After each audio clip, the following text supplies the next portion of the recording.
If they're at the work or wherever, they can intelligently respond to a friend who has no biblical basis at all in their life. Right. I mean, I interviewed leading scholars on this in the book, and Bruce Metzger, as you know, the leading scholar in the world on the text of the New Testament, and Princeton professor emeritus, great scholar, and others, and tried to establish through the interviews that, the New Testament of the Bible is trustworthy in terms of the history that it tells us. That the Gospels are rooted in eyewitness testimony, that they're written so early they're within the lives of eyewitnesses who would have spoken up had the disciples been going around proclaiming things that were exaggerated and false. We have archaeological confirmation of many of the incidental details, which gives us confidence that the writers were careful in the history that they recorded. We have, 24,000 manuscripts of the New Testament compared to the second place, which is Homer's Iliad. I think there's 600 of those. So we have a great amount of manuscript evidence so we can be confident of its transmission through history.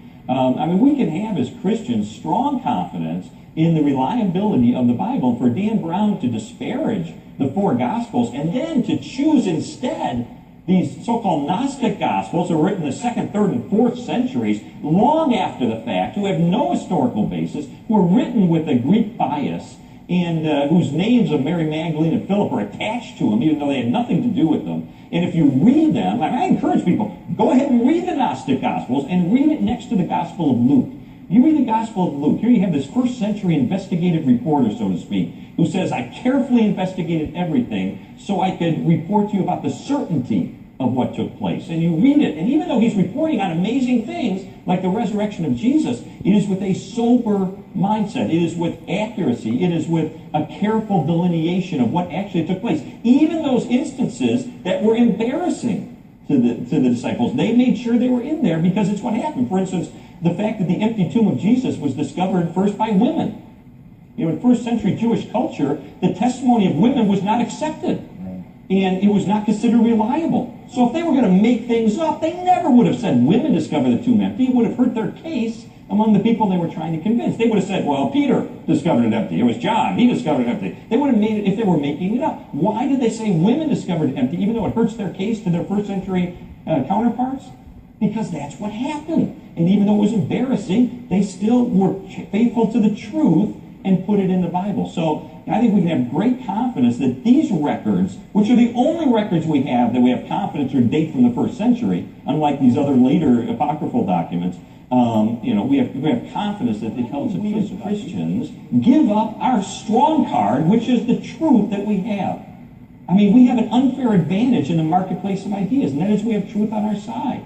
We ought to be emphasizing that. We ought to be pointing people toward the confidence they can have in what it is that the New Testament tells us about the life, teachings, miracles, death, and resurrection of Jesus. When I was a skeptic and I began to investigate the historical underpinnings, for instance, for the resurrection of Jesus, the cornerpin of Christianity, anybody can claim to be the Son of God. Jesus proved it by returning from the dead. And when I saw the avalanche of evidence that points so powerfully toward the truth of that, that is what convinced me that Jesus is who he claimed to be. Well, when you start with the presupposition that miracles are impossible, the resurrection could not have happened, and now tell me about Jesus, well, that's not a legitimate search for truth.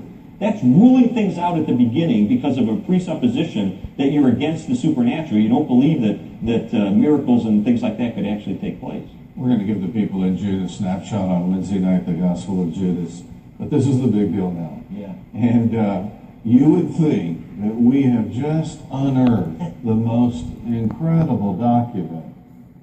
But this is just another Gnostic gospel. It is. It would be like me today creating a document that says the real story of John Wilkes Booth.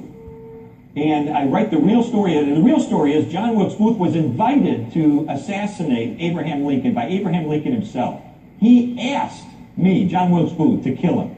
And I write all this down, and I sit it down. And, 1,800 years from now, somebody discovers this document and says, whoa, here's the real story of John Wilkes Booth, who killed Lincoln. He says that Lincoln invited him to assassinate him. Wow, that really sheds doubt on Lincoln's character, doesn't it? Well, you step back and that's ridiculous. And it's the same thing with the Gospel of Judas. The Gospel of Judas was written about 150 years after the life of Jesus, which would be like me making up something about John Wilkes Booth that happened at the assassination of Lincoln. It was written by a bunch of people called the Cainites. And they were Gnostics, people who, you explain here, have Greek thought patterns and so forth, but who their weird kind of belief was that there are really two gods. There's the God who is the ultimate God, the God of light, the good God, but the God who created this world was a bad God.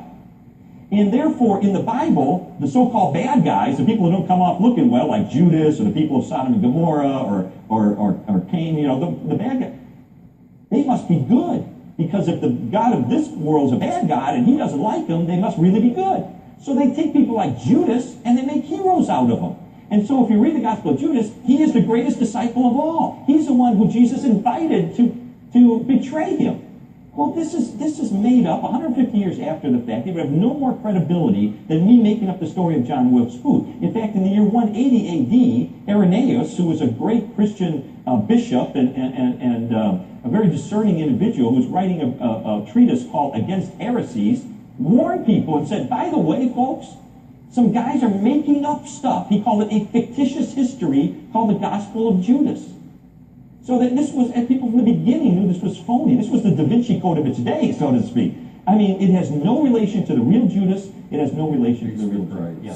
Give the men and women that are here a 101 on the uniqueness of Scripture and why it is a preserved word from God and uniquely inspired. Yeah, there is no other book like it. I have a good Muslim friend, and he comes over to my house, and we debate these issues. He wants to talk about the Quran, and I want to talk about Scripture. I said to him one day, I said, hey, you know what? I've got here, from the first century, records that are tied to eyewitnesses, that are written, historically speaking, immediately after the event, that have credible historical data to support the fact that Jesus not only claimed he's the Son of God, but he proved it by returning from the dead. And then I read your Quran. And your Quran says 600 or so years later, a guy named Muhammad in a cave is told by an angel, no, it's not true. Surah 4, verse 157, the Quran says Jesus didn't die on the cross.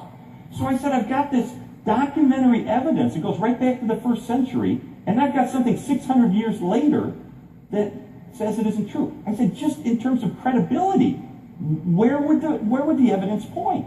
And, we have great discussions about this stuff because I have confidence as a Christian that the Bible is not just a random collection of miscellaneous sayings. It is a book that is unique. It has a thread through it that's been written over a period of thousands of years. It has credibility because it's tied to eyewitnesses. It's been confirmed in a lot of its incidental details by archaeology. We have more manuscript evidence for the New Testament than we have by far for any other. 24,000 manuscripts of the New Testament versus what I think second place is the Iliad by Homer with 600. I mean, give me a break. This is a document that has been preserved for us through the centuries. We can have confidence it's reliable. We have confidence that it's tied to eyewitnesses.